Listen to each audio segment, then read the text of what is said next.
สวัสดีค่ะขอต้อนรับเข้าสู่รายการ Noใจ Story ค่ะพบกับน้องชาร์ลอตต์ออสตินค่ะสวัสดีค่ะแอบตื่นเต้นเล็กน้อยนะคะ วันนี้เพราะว่าเราได้สัมภาษณ์คนที่อายุน้อยที่สุดเท่าที่รายการ No ใจ Story จะหาแขกรับเชิญมาโอ้ยเป็นเกียรติมากค่ะต้องบอกว่ารายการ No ใจ Story เป็นรายการที่เชิญแขกรับเชิญที่อยู่ในดวงใจของทุกคนรวมทั้งอยู่ในดวงใจของพี่ด้วยวันนี้เราจะรู้จักชาร์ลอตต์ให้มากยิ่งขึ้นแน่นอนค่ะเป็นเรื่องที่ไม่น่าจะเคยเล่าที่ไหนมาก่อนที่นี่ที่แรกค่ะซึ่งชาร์ลอตต์เป็นนางเอกของช่องเราด้วยนัทธิราเร่ซึ่งกำลังออกการอยู่ตอนนี้ถามหน่อยว่าชาร์ลอตต์อยู่ในวงการหมายถึงว่าตั้งแต่ประกวดมิสแกรนด์นะกำลังจะเข้าสู่ปีที่5ค่ะใช่ก็ประกวดมาตั้งแต่ปี2022แล้วก็อยู่ในสังกัดมาจนถึงตอนนี้ช่วยรีแคปชีวิตในช่วงยาวนาน5ปีมีซีรีส์เรื่องไหนมีละครเรื่องไหนหรือมีเหตุการณ์ไหนที่เป็นความประทับใจของเราโอ้หนูว่าวงการบันเทิงแต่เข้ามาเนี่ยสอนอะไรหนูแบบเยอะมากๆเลยเพราะว่าตอนแรกหนูเป็นคนที่ไม่ได้นึกถึงอนาคตขนาดนั้นหมายถึงว่าโอเคเราก็ใช้ชีวิตไปอยากทำอะไรอยากสมัครงานอะไรยังไงคือเราสามารถทำได้ฟรีเต็มที่เลยแต่ว่าพอมาในวงการเนี่ยเราได้เรียนรู้วิธีการทำงานทั้งเบื้องหน้าแล้วก็เบื้องหลังเรียนรู้คนเรียนรู้การจัดการชีวิตเรียนรู้การ manage เวลาคือเหมือนเราได้เป็นภาระที่ยินดียอมรับที่จะทำที่จะมีอะค่ะทำให้เราโตเกินตัวได้ไหมเกินวัยของเราจะว่าอย่างนั้นก็ได้เพราะว่าเพื่อนที่เขาเรียกว่าในรุ่นเดียวกันเนี่ยก็จะบอกว่าแกดูโตกว่าวัยเนาะอะไรอย่างเงี้ยหมายถึงว่าอาจจะเป็นเพราะว่าเราเจอประสบการณ์ในวงการมาหรือว่าเราเจอหลายๆเหตุการณ์ที่มันทำให้เราต้องแบบต้องสู้ต้องเข้มแข็งต้องแบบไปต่อในวัยเท่านี้ของเราอะไรอย่างเงี้ยค่ะแต่ว่าเราชีวิตเราก็เปลี่ยนไปเยอะมากๆเปลี่ยนมากค่ะไม่คิดว่าตัวเองจะสามารถโตได้ขนาดนี้ในวัย27ที่รู้สึกว่าเราเจอหลายเหตุการณ์ที่มันทำให้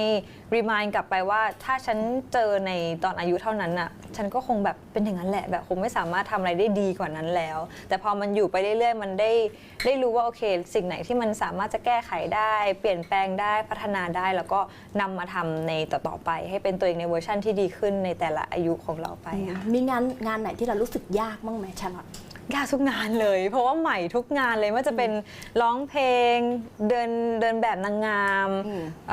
เล่นละครหรือว่าการสัมภาษณ์หน้ากล้องที่จะต้องแบบต้องพยายามไม่แสดงมันออกมาแต่ว่าต้องเป็นเราในธรรมชาติที่เป็นเวอร์ชั่นที่หลายๆคนแบบรักอะไรอย่างเงี้ยค่ะก็เป็นความเป็นตัวเองนี่แหละสิ่งหนึ่งที่หนูยังยึดตั้งแต่เข้าวงการมาจนถึงตอนนี้คือหนูจะเป็นตัวเองที่แบบเป็นยังไงก็เป็นอย่างนั้นวันแรกยังไงวันนี้ก็ยังเป็นแบบนั้นอยู่หนูได้ทำงานที่หลากหลายเนาะเล่นละครร้องเพลงเป็นนางงามงานละครถือว่าเป็นงานที่ชอบใช่ไหมชาร์ลอตต์ตอนนี้ชอบมากๆค่ะใช่เมื่อก่อนเคยไม่ชอบเพราะว่าเราอาจจะโดนแบบไม่เหมาะสมที่จะเล่นหรือว่ายังเล่นไม่ได้อะไรอย่างเงี้ยแต่พอเราได้ลองทำได้มีประสบการณ์ในด้านการแสดงมากขึ้นมันทำให้หนูเปิดใจมากขึ้นแล้วก็อยากจะเล่นในหลายๆบทบาทที่ท้าทายมากกว่าเดิมเพราะคิดว่าเฮ้ยถ้าสมมติว่าประหลอดเราเท่านี้เราอยากทะลุประหลอดเราไปได้อีกแล้วมันจะทะลุไปได้แค่ไหนกันนะเหมือนเป็นการ challenge ตัวเองในการทำงานในแต่ละแบบแต่ละเขาเรียกว่าสายงานด้วยค่ะมันรู้สึกท้าทายใช่ความสามารถของเราน่าจะชอบความท้าทายแหละชีวิตแล้วเคยรู้สึกท้อบ้างไหมชาร์ลอตต์พอแบบทำงาน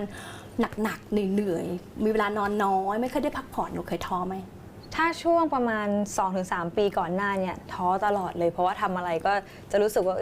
มันยังไม่เต็มที่เลยแต่ว่าเราก็เข้าใจว่าณตอนนั้นบริบทเรามันทำดีที่สุดแล้วแต่ว่าพอเรามาเหมือนมองย้อนกลับไปไอ้สิ่งนั้นมันก็ทำให้หนูเป็นตัวเองที่แบบพยายามผลักพุชตัวเองให้ดีขึ้นอย่างเช่นการร้องเพลงหนูก็ไปเรียนร้องเพลงให้จนกว่าจะแบบไม่ตื่นไมค์ไม่ตื่นเวทีร้องให้ถูกคีย์อย่างการแสดงรู้ว่าโอเคเราไม่สามารถแสดงได้ดีแล้วก็ไปเรียนการแสดงเพิ่มขึ้นแล้วก็สั่งสมประสบการณ์จากที่เราเคยเล่นกับพี่ๆในวงการหรือว่าเล่นกับพี่ฟ้าที่เขามีความสามารถทางด้านการแสดงแล้วก็จะไปเก็บทริคของเขามาใส่ของเราบ้างอะไรอย่างเงี้ยค่ะก็เหมือนเป็นการเรียนรู้ไปเรื่อยๆค่ะเอามาพูดถึงซีรีส์เนาะนัทธิร้อยเล่ห์ออกอากาศอยู่ทุกวันนี้ก็คือจะถามว่าเป็นยังไงบ้างกับซีรีส์เรื่องนี้หนูแฮปปี้มากหนูรู้สึกว่าเป็นเรื่องที่หนูปล่อยจอยแบบ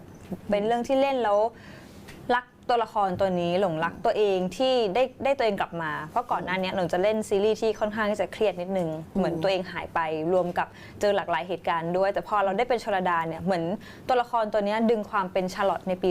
2022กลับมาในปีนี้แล้วมันเหมือนเป็นทุกอย่างคือถูกช่วงจังหวะหมดเลยอะไรอย่างเงี้ยค่ะซีรีส์ก็ได้กระแสฟีดแบ็กดีหลายๆคนชอบแบบคนนอกดอมก็มามุงก็แบบอุ้ยเล่นน่ารักแสบดีนะดูโก๊ะดีแล้วพอคนเอาชีวิตจริงกับละครแบบที่เราเล่นมาเปรียบ รียบเทียบกันอ้าวนี่มันเหมือนชาร์ลอตเลยนี่นาอะไรเงี้ยเหมือนเล่นเป็นตัวเองอะไรเงี้ยค่ะใช่จริงๆพี่แอบดูอยู่นะไม่ได้แอบดูแหละตั้งใจดูมาก รู้สึกว่าเหมือนชาร์ลอตจริงๆเนาะกวนอะไรอย่างเงี้ยคือแบบอยู่ในคนเดียวดูรักตัวละครตัวนี้ ใช่ค่ะ มองเห็นตัวเองจากตัวละครตัวนี้ยังไงบ้างหนูมองว่าตัวละครตัวนี้เหมือนที่บอกว่าดึงความเป็นเราที่มันอยู่ข้างในที่มันเคยโดนทั้งแรงกดดันการเปรียบเทียบอะไรก็แล้วแต่หรือว่าดราม่าต่างๆ ที่มัน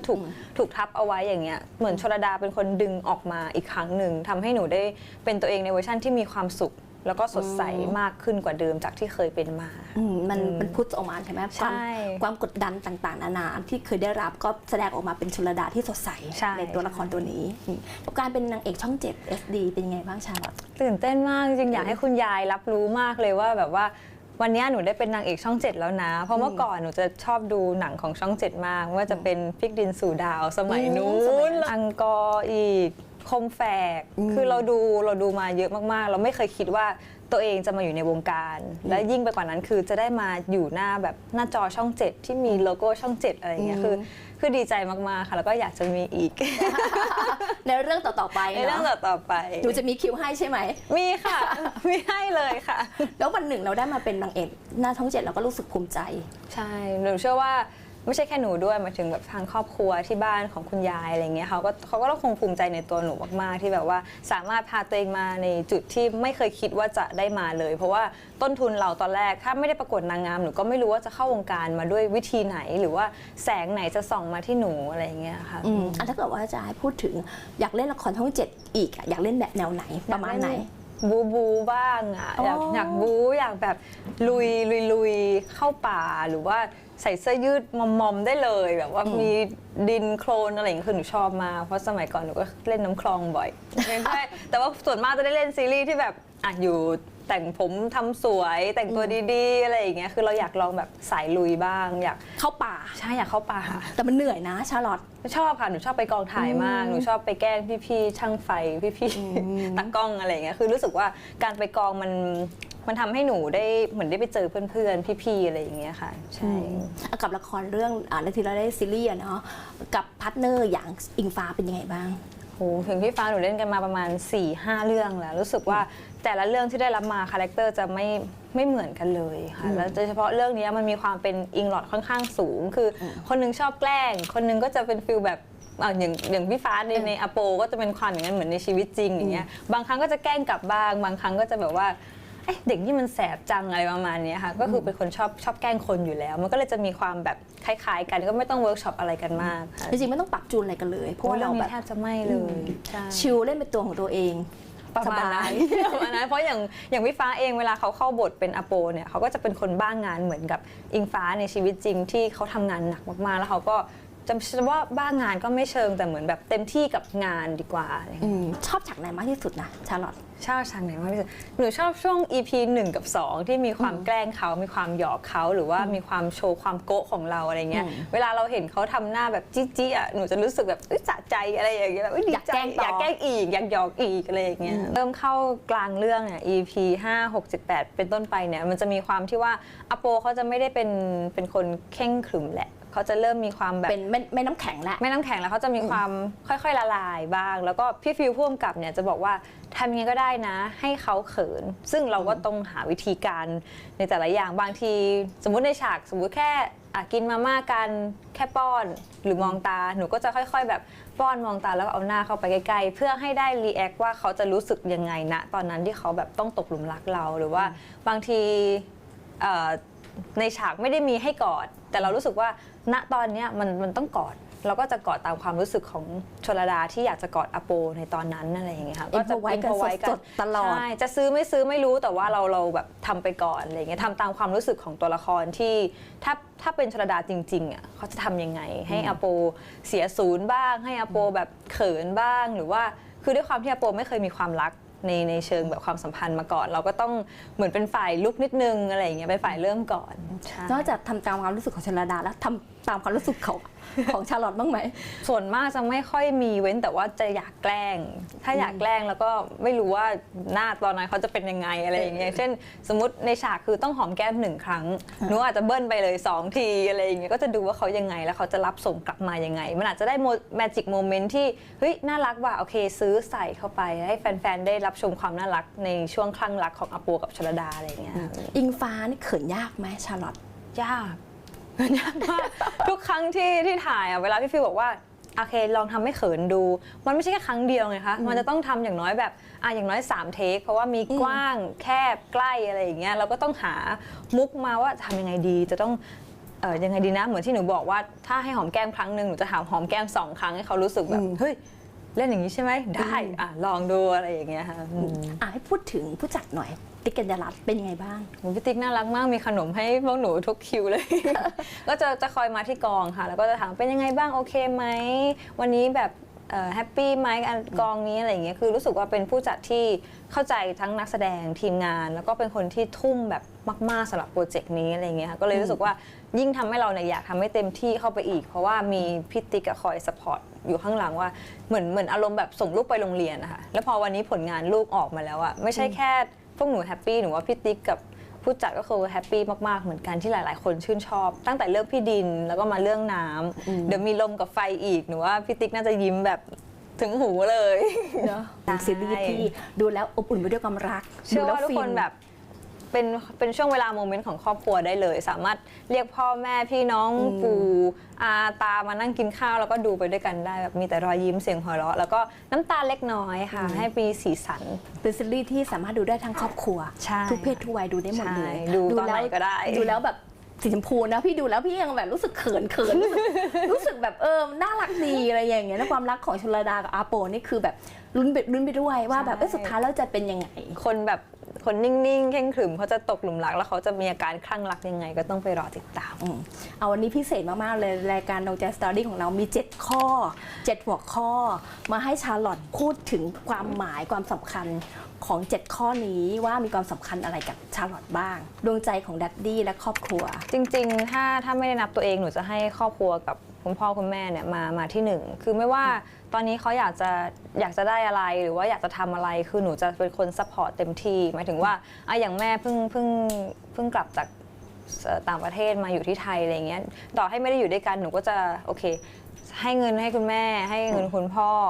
ถ้ามีเงินมากกว่านี้ก็อยากจะพาคุณแม่ไปต่างประเทศไปเที่ยวให้เขาแบบไม่ต้องเหนื่อยกับชีวิตของเขาณช่วงเวลานี้แล้วก็หนูรู้สึกว่าตัวหนูเองสามารถที่จะ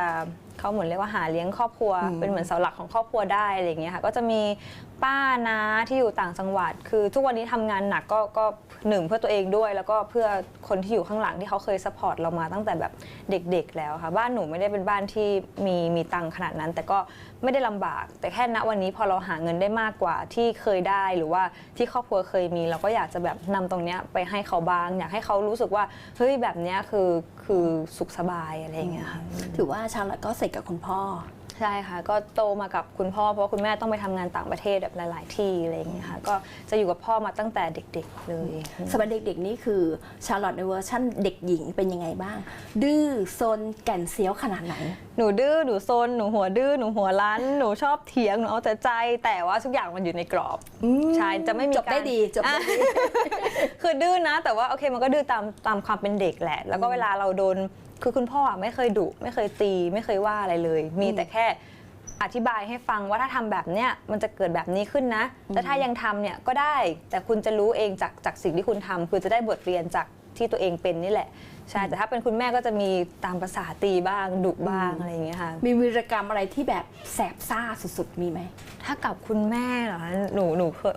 ไม่อยากพูดมันดื้อมากเลยหนูแบบเคยปิดประตูเสียงดังใส่แม่อะไรอย่างเงี้ยซึ่งตอนนั้นเหมือนเป็นการทะเลาะกันแล้วหนูไม่อยากโดนด่าแล้วมากลัวโดนตีแล้วแม่ก็วิ่งตามไล่ขึ้นมาจากบันไดหนูก็รีบปิดดังปึ้งหนูก็ล็อกเลยขังคุณแม่ไว้เลยคุณแม่ไว้เลยชาร์ลอต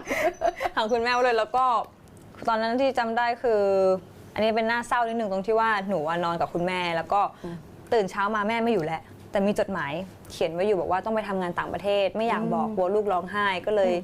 ลยเขียนจดหมายมาให้แล้วเดี๋ยวพ่อมารับนะไปอยู่กับคุณพ่อนั่นคือจุดเริ่มต้นที่หนูต้องย้ายไปอยู่กับคุณพ่อแต่ก็เข้าใจเหตุผลคุณแม่ว่าต้องทำเพื่อครอบครัวเพราะตอนนั้นคือพ่อกับแม่หนูแยกทางกันแล้วแม่ต้องดูแลทางที่บ้านค่อนข้างเยอะก็เลยเข้าใจในเหตุผลณตอนนั้นแต่แค่รู้สึกว่าตื่นมาแล้วตกใจแม่หายไปไหน ร้องไห้ไหมชาลอต ร้องค่ะแต่จังหวะเหมือนในหนังเลยคือตื่นมาปุ๊บอ่านจดหมายร้องไห้เสร็จติ้งดิ้งพออยู่ข้างหน้าบ้านแล้ว ก็คือเตรียมพร้อมรับเราไปแล้วอะไรอย่างเงี้ยแต่ก็อยู่กับคุณพ่อทุกเสาร์อาทิตย์เป็นแบบเขาเรียกว่าเป็นประจำอยู่แล้วค่ะแต่แค่ตอนนี้คือต้องไปอยู่กับถาวรเลยคือหนูจะมีพี่ชายทั้งหมด3คนคนละแม่2คนคนละพ่อ1คนซึ่งเป็นผู้ชายหมดเลยแล้วก็น่าจะเป็นผู้หญิงคนเดียวแล้วก็คงถูกสปอยมานั่นแหละค่ะก็เลยจะมีความเอาแต่ใจมากๆตอนเด็กๆตอนนี้ก็อาจจะนิดนึง แต่คุณพ่อก็สอนเรื่องมารยาทชาลอตเยอะพอสมควรใช่เยอะมากเป็นการสอนมารยาทที่เหมือนเป็นการปลูกฝังตั้งแต่เด็กๆว่าอันนี้คือมารยาทที่จะสักวันหนึ่งอ่ะจะต้องรู้และต้องได้ใช้แน่นอน เช่นมารยาทบนโต๊ะอาหารวางช้อนยังไง ใช้วางช้อนยังไงจะตักอันนั้นจะต้องกินอะไรยังไงก่อนกินรวมกันไหมหรือว่าแม้กระทั่งการเคี้ยวปิดปากอันนี้คือจะโดนตั้งแต่เด็กๆด้วยความเป็นเด็กเราก็ไม่รู้แต่ว่าพอพ่อเราสอนเรื่อยๆเนี่ยมันกลายมาว่ามันจำเข้าไปในซิลิบัมของเราเลยว่าอันนี้คือห้ามทำอันนี้คือทำได้อันนี้คือมารยาทนะอะไรอย่างเงี้ยค่ะก็ถือว่าเป็นสิ่งที่โดนปลูกฝังมาเราได้รู้สึกขอบคุณมากๆเพราะว่าถ้ามาเรียนตอนเนี้ยเราอาจจะแบบมันจำเป็นไหมนะอะไรอย่างเงี้ยแต่คือตอนนี้รู้เลยว่ามันจำเป็นมากๆในการใช้ชีวิตหรือว่าแม้กระทั่งในการเราไปกินข้าวกับผู้ใหญ่หรือว่าเราออกงานอะไรก็แล้วแต่ก็เหมือนเป็นการวางรากฐานพื้นฐานมารยาทให้กับเราตั้งแต่เด็กๆสอนเรื่องการให้เกียรติคนอื่นด้วยใช่ก็คือคุณพ่อจะเป็นคนที่ไม่ค่อยพูดถึงใครสักเท่าไหร่หมายถึงก็จะอยู่กับตัวเองอยู่กับครอบครัวของเราอะไรอย่างเงี้ยแล้วก็จะบอกว่าการทำแบบนี้คือการไม่ให้เกียรตินะแล้วก็ทำแบบนี้คือให้เกียรตินะคือเขาจะไม่ได้นั่งพูดค่ะเขาจะทำให้เห็นแล้วก็จะแบบเหมือนแบบดูแล้วก็สะสมสิ่งที่เขาทำเนี่ยมาไว้กับตัวเองแล้วก็ทำตามไปโดยที่แบบเราก็ไม่รู้บางทีแล้วก็ทำไปโดยปกติแต่คนจะบอกว่าเฮ้ยอันนี้คือให้เกียรติคนจังเลยหนูก็แบบแล้วการให้เกียรติไม่ใช่พื้นฐานหรออะไรอย่างเงี้ยมันควรจะเป็นแบบนี้หรือเปล่านะหรือว่าบางทีเขาก็อาจจะไม่รู้จริงๆแล้วมาเห็นจากเราเขาก็เหมือนจำแล้วก็นำไปใช้อันนี้ก็คือแบบขอบคุณพ่อที่สอนตรงนี้เคยทะเลาะกับคุณพ่อบ้างไหมชาลอตเมื่อก่อนก็คือมันก็เป็นเรื่องที่ไม่ดีอะไรสมมติว่าหนูอยากให้คุณพ่อขับรถไปพาไปว่ายน้ำแล้วบางทีหนูอยากขับเองอายุประมาณแบบ17ซึ่งมันยังไม่ถูกกฎหมายคุณพ่อก็จะแบบห้ามก็จะรู้สึกโอเคก็ได้แต่ณตอนนั้นความเป็นเด็กเราก็ไม่รู้แล้วก็แบบทำไมก็พ่อนั่งอยู่ตรงนี้อะไรอย่างเงี้ยก็แบบไม่ได้ต้องรอก่อน18เมื่อไหร่เดี๋ยวให้ไปทำใบขับขี่ซึ่งจริงๆ18ปุ๊บอีกวันหนึ่งพ่อพาไปทำเลยแล้วก็ได้เลยอะไรอย่างเงี้ยแล้วก็เลยเข้าใจแล้วว่าบางสิ่งบางอย่างมันก็ต้องรอนิดนึงรอในเวลาที่เหมาะสมคุณพ่อมีลูกสาวสวยขนาดนี้หวงเบอร์ไหนหวงเยอะไหมหรือว่ามีสติ๊กแบบแฟนในอนาคตของลูกสาวฉันจะต้องยังไงไม่มีเลยค่ะให้เจอเองเลยใช่ให้เลือกเองให้เรียนรู้คนเองแต่ว่ามีสิ่งหนึ่งที่พ่อจะบอกคืออย่าเอาคนที่ทำร้ายร่างกายหรือว่าเอาคนที่แบบไม่รักเราเท่าที่เรารักเขาเพราะรู้สึกว่าจริงๆแล้วถ้าสมมติเราไปรักคนใดคนหนึ่งมากๆเนี่ยเราจะเสียใจมากแล้วหนูว่าพ่อคงไม่อยากให้หนูเสียใจแล้วก็อยากให้หนูได้เจอคนที่จะดูแลลูกสาวเขาได้ดีจริงๆเหมือนที่เขาดูแลมาอะไรอย่างเงี้ยค่ะแต่เขาไม่เคยห้ามว่าคนนี้ห้ามคบนะคนนี้ต้องคบคนนี้นะคนนี้ดีนะเขาจะแบบให้เราไปเรียนรู้คนถ้าเราเสียใจก็แค่กลับมาร้องไห้แล้วเดี๋ยวพ่อปลอบเองอะไรเงี้ยดวงใจดวงแรกของชาลอต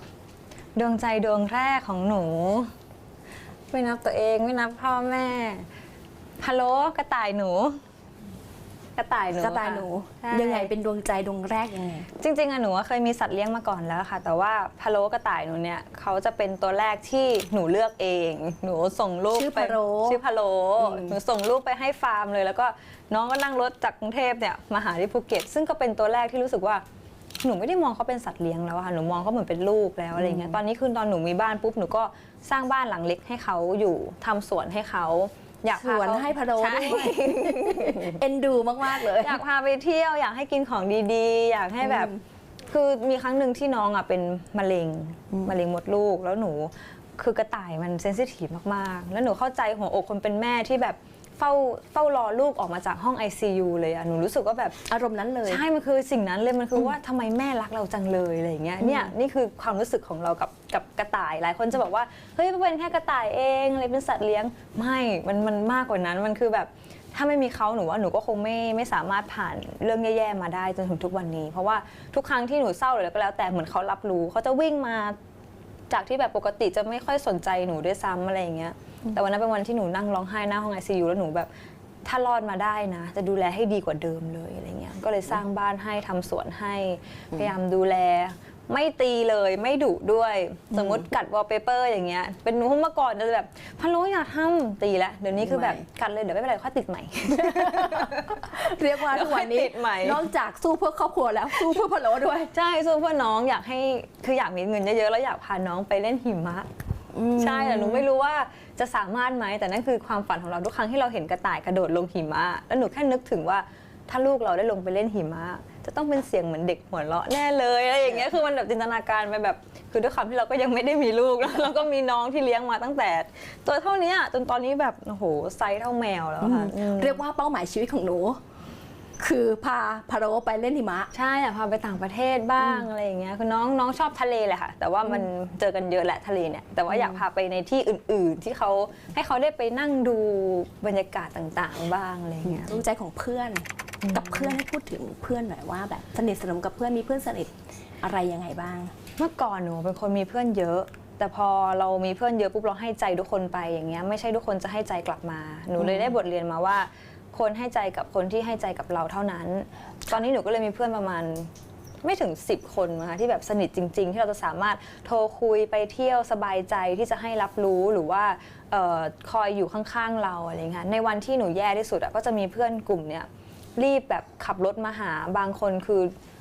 โทรมาด้วยความเป็นห่วงจริงๆจากใจเขาเกือบจะเป็นลมด้วยซ้ำในวันที่เราแย่อะไรอย่างเงี้ยค่ะรู้สึกว่าขอบคุณมากๆที่มีเพื่อนกลุ่มนี้อยู่แต่ว่าหนูก็จะเป็นคนแบบรับฟังเพื่อนๆอยู่แล้วด้วยรับฟังให้การปรึกษาให้คำแนะนำหรือแม้กระทั่งบางทีหนูแย่อย่างเงี้ยหนูก็ขอโทษนะขอเอาเรื่องแย่ๆใส่หัวแกหน่อยนะ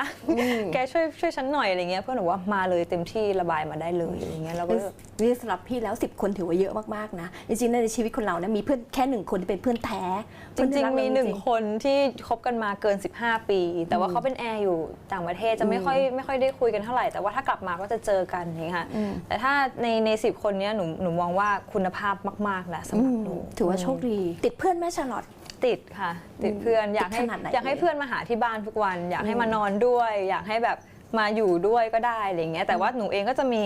ช่วงที่เป็นเรียกว่าอยู่กับตัวเองค่อนข้างเยอะเพื่อนก็จะหาวันที่แบบวันหยุดการทำงานของพวกเขาบางที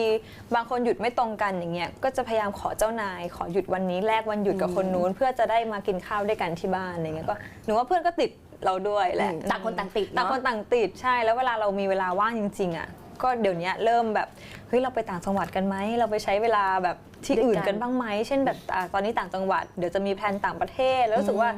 มันคงจะแฮปปี้มากๆเพราะว่าสมัยก่อนเราเรียนกันมาเนี่ยเราไม่ได้ไปเที่ยวที่ไหนด้วยกันเลยมีแค่แบบสังสรรค์ปกติของวัยรุ่นอะไรเงี้ยแต่ว่า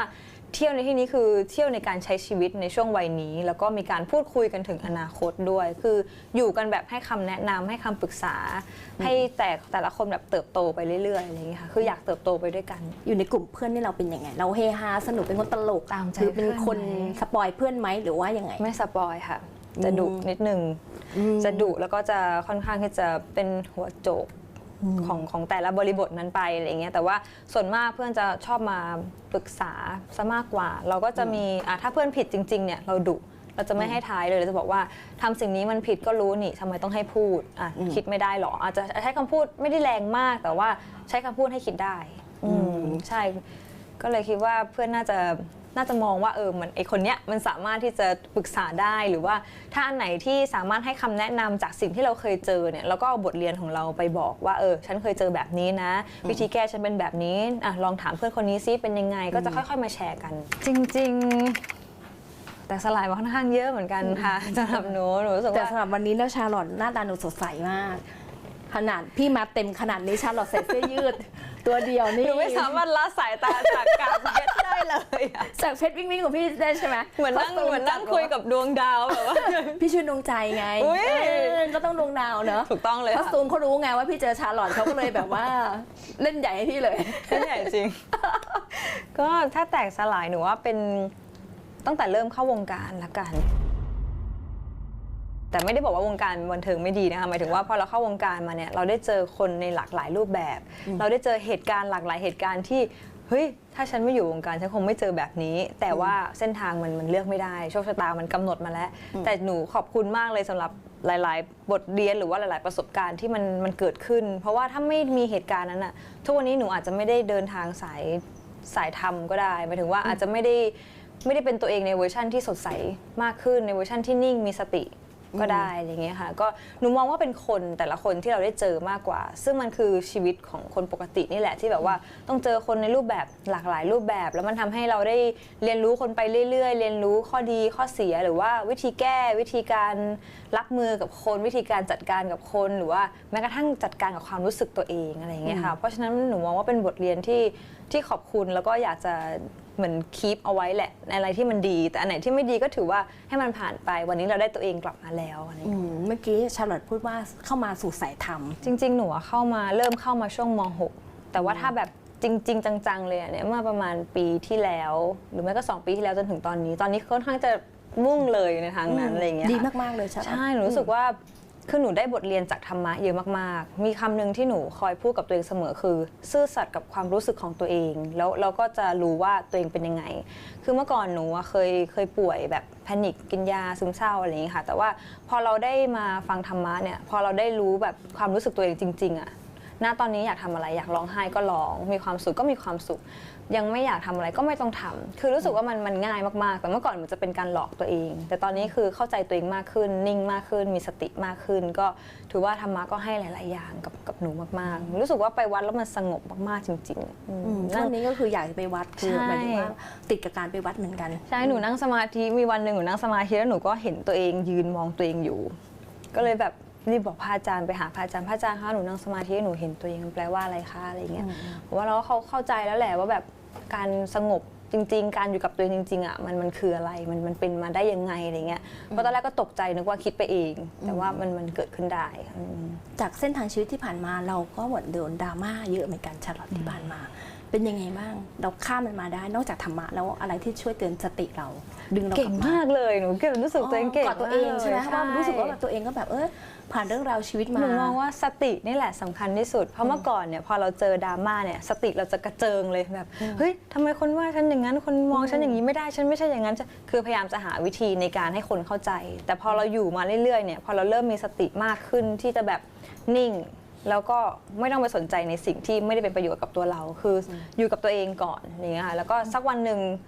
ความที่เป็นเราเนี่ยจะทำให้หลายๆคนเห็นเองว่าจริงๆแล้วเราเป็นคนยังไงเราแบบว่ามีความคิดยังไงเราแสดงออกเป็นคนแบบไหนที่ไม่ใช่จากที่ได้ยินมาหรือว่าจากที่เห็นแค่ไม่กี่วินาทีอะไรอย่างเงี้ยค่ะ เหมือนชาร์ลอตก็โดนเปรียบเทียบเหมือนกัน ใช่ วิธีรับมือยังไงบ้างกับการเปรียบเทียบหรือว่าเหตุการณ์หนักๆที่ผ่านเข้ามาในชีวิต ณตอนนี้คือทำในสิ่งที่ตัวเองรักแล้วก็ไปให้สุดในหลายๆด้านเมื่อก่อนหนูจะมองว่าไปยิบย่อยๆก็พออะไรอย่างเงี้ยค่ะแต่ตอนนี้คือแบบอยากร้องเพลงก็ต้องร้องเพลงให้ได้อยากแสดงก็ต้องแสดงให้ได้อยากทำงานนี้ก็ต้องทำให้ได้คือเหมือนมีเป้าหมายมากขึ้นจากการที่เราโดนเปรียบเทียบหรือว่าโดนกด บอกว่าชาร์ลอตอยากตายแล้วเกิดใหม่ ใช่ ยังไง แต่ วะ ไม่ใช่หมายถึงว่าทั้งชีวิตนะคะ หมายถึงว่าอยากตายแล้วเกิดใหม่ในวงการบันเทิงคือรู้สึกว่าก่อนหน้านี้คนมองเราด้านลบค่อนข้างเยอะจากสิ่งที่ได้ยินมาหรือว่าจากสิ่งที่เห็นเหมือนที่ คืออยากจะบอกทุกคนว่ายังไงบ้างว่า อยากจะแบบ จริงๆแล้วเป็นยังไง เฮ้ยฉันขอแบบชัดดาวน์ตัวเองก่อนได้ไหมเดี๋ยวฉันจะเกิดเป็นชาร์ลอตออสตินอีกรอบนึงแล้วก็ช่วยมาติดตามมาดูฉันหน่อยว่าฉันเป็นคนยังไง แต่ชาร์ลอตใน ะ เว ไร อร์ ย่าง ชัน งี้ย นี้ก็มีคนรักเยอะมากๆนะชาร์ ใช่ ลอต มันต้องใช้เวลาตอนนี้ก็เหมือนเกิดใหม่แล้วค่ะพอผ่านเหตุการณ์หนักๆมามากๆเหตุการณ์หนึ่งก็รู้สึกว่าเหมือนขอบคุณพระเจ้าที่ยังให้โอกาสเราได้พิสูจน์ตัวเองแล้วก็ให้หลายๆคนได้เห็นว่าจริงๆแล้วไอ้เด็กคนนี้มันแสบมันซนมันโก้คือตามภาษานี่แหละแล้วก็ความคิดต่างๆที่มันเปลี่ยนไปอาจจะเป็นเพราะว่าโตขึ้นเจอหลายๆเหตุการณ์มากขึ้นก็อาจจะเป็นเหมือนโรลโมเดลในด้านของความคิดให้กับ แฟนๆได้ในบางครั้งอะไรอย่างเงี้ยค่ะเพราะว่าเหมือนหนูคุยกับแฟนคลับอย่างเงี้ยหนูไม่ได้มองว่าเขาคือแฟนคลับด้วยซ้ำหนูก็จะมองว่าเขาเหมือนเพื่อนคนหนึ่งเขามีอะไรมาปรึกษาปุ๊บถ้าหนูเคยเจอหนูจะบอกว่าอ๋อหนูก็เคยเจอนะแบบนี้หนูก็ทำแบบนี้ลองแบบนี้ดูไหมลองแบบนี้ดูสิหรือว่าลองวิธีของตัวเองแล้วมาแชร์กันสิอะไรอย่างเงี้ยมันก็เหมือนเราได้เหมือนได้ไม่เชิงสอนหรอกแต่เหมือนได้ให้คำแนะนำเขาไปด้วยอะไรอย่างเงี้ยค่ะ จริงๆก็อยากจะบอกคนที่กำลังท้อกำลังแบบล้มเหลวในชีวิตอยากบอกอะไรเขาบ้าง ให้สู้อย่างเดียวเลย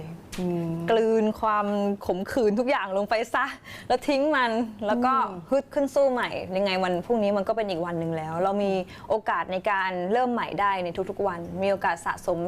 เขาเรียกว่าประสบการณ์สิ่งต่างๆ ได้ในทุกๆวันได้ใหม่ธรรมะช่วยจริงๆทำบุญเข้าวัดอย่างเงี้ยถวายสังฆทานบ้างก็จะดีเหมือนเป็นการสะสมบุญให้กับตัวเอง แต่ว่าไม่อยากให้คิดว่าสะสมบุญเพื่อให้ตัวเองดีขึ้นสะสมไปเรื่อยๆมันจะดีขึ้นเมื่อไหร่เราไม่รู้เราทำด้วยใจรักจริงๆใจแบบอยากจะทำจริงๆแล้วสักวันหนึ่งมันจะเห็นผลจากแค่การกระทำเล็กๆของเรานี่นะคะ วงการบันเทิงให้อะไรกับชาร์ลอตบ้างคะ เยอะมากเลยเยอะมากเลยอันดับแรกเลยให้ประสบการณ์ด้านการทำงานค่ะคือได้ลองการทำงานหลากหลาย แล้วทำให้หนูได้รู้ตัวเองว่าเฮ้ยเราชอบอะไรเพราะก่อนหน้านี้หนูอยากเป็นแอร์แต่หนูก็ไม่มีโอกาสได้เป็นแต่พอเข้าวงการมาเนี่ยตอนนี้เริ่มรู้แล้วว่าเอ้ยฉันชอบงานแสดงฉันอยากเป็นหลายๆบทบาทร้องเพลงก็ชอบแต่ว่าก็ต้องฝึกไปเรื่อยๆจนกว่าจะไม่ตื่นเวทีไม่ตื่นไมค์แล้วก็แบบสามารถร้องได้หลากหลายแนวอะไรอย่างเงี้ยค่ะก็ต้องใช้เวลาทุกอย่างต้องใช้เวลาเพราะเราเริ่มมาจากศูนย์เลยจริงๆจากประสบการณ์ในวงการเนี้ยค่ะแล้วก็สอนให้รู้จักคนรู้จักแบบว่ารู้จักดูคนด้วยใช่รู้จักดูคนแล้วก็รู้จักคัดกรองคนที่จะเข้ามาด้วยอะไรอย่างเงี้ยค่ะบางคนอาจจะแบบเข้ามาดีนะแต่ทำไมมันมีก็จะแบบไม่บายไม่เอาแล้วอะไรอย่างเงี้ยค่ะก็จะสอนในเรื่องของการทำงานการมีวินัยหนูมองว่าวงการบันเทิงถ้าสมมติไม่มีวินัยเนี่ยไม่สามารถที่จะแบบไปต่อได้โฟลว์เหมือนอย่างหนูวินัยของหนูคือเมนเทนยังไงก็ได้ให้ตัวเองมีความสุขในจุดที่เราอยู่ตอนนี้อะไรที่มันไม่ดีก็ช่างมันไปเราไปโฟกัสสิ่งที่ดีดีกว่าเช่นไปเรียนเพิ่มพัฒนาเพิ่มหรือว่าหาแนวทางอื่นที่อยากจะทำเพิ่มเช่นแบบอยากทำธุรกิจในอนาคตก็เรียนจาก YouTube ก่อนก็ได้อะไรเงี้ยถ้ายังไม่ลงลึกขนาดนั้นยังไงก็หาประสบการณ์ไปเรื่อยๆเจอคนคุยกับคนง่ายๆเลยคือเอาข้อดีของแต่ละคนมาให้กับตัวเองสมมติคนนี้เก่งธุรกิจแล้วก็เอามุมเขาเรียกว่ามุมมันสมองเขามาด้านเราคนนี้เก่งร้องเพลงเราก็ดูว่าเขาร้องทริคยังไงการหายใจก็มาใส่ตัวเองแสดงยังไงเดินยังไงหรือว่าหลากหลายเลยค่ะพิธีกรก็คือพยายามแบบเก็บดีเทลให้ได้มากที่สุดเผื่อว่าวันหนึ่งจะได้ใช้ดวงใจของอิงฟ้า พี่อิงฟ้าเหรอพี่อิงฟ้าเป็นคนที่เรียกได้ว่าเป็นเหมือนคุณครูไม่ใช่แค่กับหนูนะคะหมายถึงว่ากับทุกๆคนที่ได้ร่วมงานกับเขาได้เจอเขาคือเขาเป็นคนที่เก่งในหลายๆด้านมากๆไม่ว่าจะเป็นร้องเพลงแสดงพิธีกรเป็นกรรมการอย่างเป็นผู้จัดการกองมิสแกรนอะไรเงี้ยในเรื่องของการทำงานนี่คือเขาแบบได้ทุกอย่างเลยก็ว่าได้อย่างเงี้ยเป็นนักเอนเตอร์เทนเก่งหนูมองว่าสิ่งนี้เป็นสิ่งที่หายากมากๆที่จะสามารถรวมทุกอย่างได้ในหนึ่งคนอะไรเงี้ยค่ะเพราะฉะนั้นตัวหนูเองตัวน้องๆมิสแกรนหรือว่าคนที่ได้ร่วมงานกับเขาก็จะบอกเป็นเสียงเดียวกันว่าเขาเป็นคนที่แบบมีพรสวรรค์แล้วก็แบบพรแสวงของเขาก็ไม่เคยหยุดเลยจริงๆอะไรเงี้ยเป็นทำให้เราแบบว่าเหมือนมองเขาเป็นครูคนหนึ่งที่เราสามารถเก็บบทเรียนหรือว่าเก็บการเรียนของเขามาแบบใส่เราได้อะไรเงี้ยค่ะในหลายๆด้านเป็นพาร์ทเนอร์ที่ดีของชาร์ลอตมา5 ปีแล้วใช่ไม่คิดว่าจะได้มันอยู่แบบจุดนี้เพราะว่าตอนที่ประกวดเรายังคุยกันเลยว่าถ้าพี่ได้เข้าเนี่ย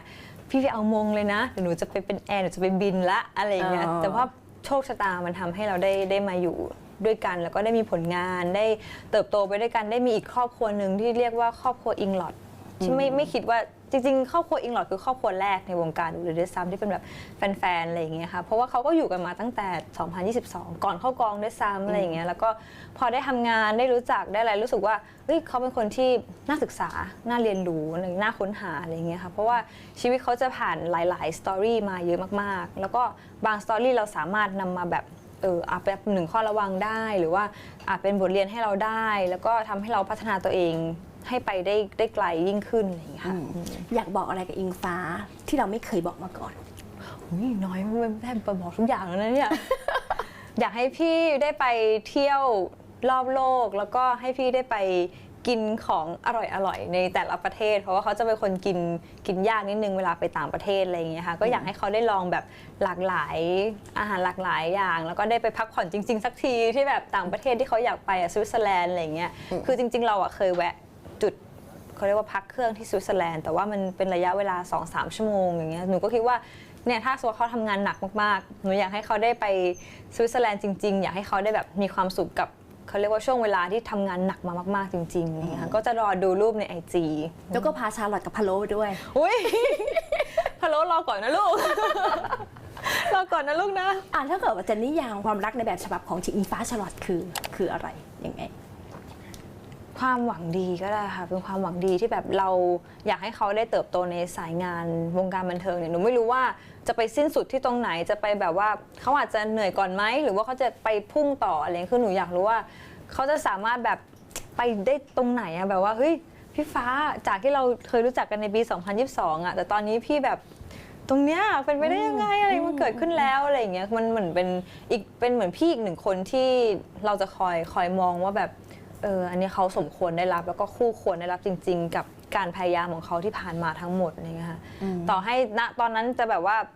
ไม่รู้ว่าจะอยู่ตรงไหนของโลกกันก็แล้วแต่อะไรเงี้ยแต่หนูเชื่อว่ายังไงก็คงแบบยังเฝ้ามองเขาอยู่สิ่งที่เขาทำมาทุกวันนี้คือเป็นผลสำเร็จที่เขาควรจะได้รับใช่เพราะเขาก็เหนื่อยมามากก่อนที่จะเข้าวงการมาอะไรเงี้ยแล้วเวลาเขาได้รับรางวัลได้รับการแบบเวลาได้โอกาสเล่นหนังภาพยนตร์ซีรีส์หรืออะไรก็แล้วแต่รู้สึกว่าเขาทำมันได้ดีมากๆแล้วก็ไม่หนูเอาตรงหนูอยู่กับเขามาเนี่ยเราเห็นตั้งแต่ก่อนเข้ากองตอนรับมงตอนที่พี่เขาโดนดราม่าต่างๆจนวันนี้เขาพิสูจน์ตัวเองให้ทุกคนเห็นจากการกระทำของเขาไม่ต้องพูดเยอะเลยแต่เขาทำให้เห็นเลยอันนี้ก็เป็นสิ่งที่รู้สึกว่าเอาเป็นแบบอย่างได้แบบเราไม่จำเป็นที่จะต้องอธิบายบอกหรือว่าพูดคุยอะไรกับใครก็ได้แต่เราทำในจุดมุ่งหมายของเราเป้าหมายของเราให้เต็มที่แล้ววันหนึ่งมันจะสำเร็จผลเองมีคำสอนคำไหนของอิงฟ้าที่เราจำไม่ลืมเลยจะเป็นคำที่เขาพูดบ่อยๆก็คือเดี๋ยวมันก็ผ่านไปซึ่งอันนี้จริงๆหนูเคยได้ยินในธรรมะมาแหละแต่ว่าไม่คิดว่าเขาจะใช้คำนี้เป็นมอตโต้ของเขาก็คือเดี๋ยวมันก็ผ่านไปไม่ว่าจะเป็นเรื่องที่ดีหรือว่าเรื่องที่ร้ายอย่างเรื่องที่ร้ายอย่างเงี้ยเดี๋ยวพรุ่งนี้มันก็ผ่านไปแล้วเรื่องที่ดีอย่าเพิ่งดีใจมากเพราะเดี๋ยวมันก็ผ่านไปเดี๋ยวก็มีเรื่องใหม่เข้ามาอีกเพราะฉะนั้นก็อยู่แบบไม่เชิงปลงแต่ว่าเข้าใจในหลักธรรมของชีวิตอะไรอย่างเงี้ยค่ะเขาคือหนูไม่อยากมองว่าเป็นแฟนคลับเลยหนูมองว่าเขาเป็นเพื่อนจริงๆอย่างที่หนูบอกไปว่ามีอะไรกันก็จะคอยแนะนำคอยแกล้งคอยหยอกคอยแซวอะไรเงี้ยหนูจะชอบงอนแฟนคลับมากเพราะเขาชอบแกล้งหนู ตลอดเวลาเลยหนูก็เลยแบบบางทีพอเราแกล้งกลับไม่ได้อ่ะก็เลยงอนพองอนเสร็จเขาก็โอเคไม่แกล้งแล้วอะไรอย่างเงี้ยแล้วก็แกล้งยังไงบ้างอะชาลอตเขาจะชอบหยอกชอบแซวอะไรอย่างงี้แล้วหนูก็จะแบบเขาก็จะรู้แล้วว่าหน้าเนี้ยงอนเขาก็จะน้องชาอย่างนั้นอย่างนี้หนูก็จะแบบโอเคหายแล้วก็คืออยู่กันด้วยความเข้าใจแล้วก็อยู่กันด้วยความหวังดีจริงๆตรงที่ว่าเขาไม่ได้มาคาดหวังให้หนูต้องเป็นแบบนี้ต้องทำแบบนี้ขอแค่ให้หนูกินอิ่มนอนหลับแฮปปี้กับชีวิตหาความสุขให้ได้แล้วก็มาแบ่งปันมาแชร์กันอย่างเงี้ยเขาก็แฮปปี้แล้วรู้สึกว่าเป็นความรักที่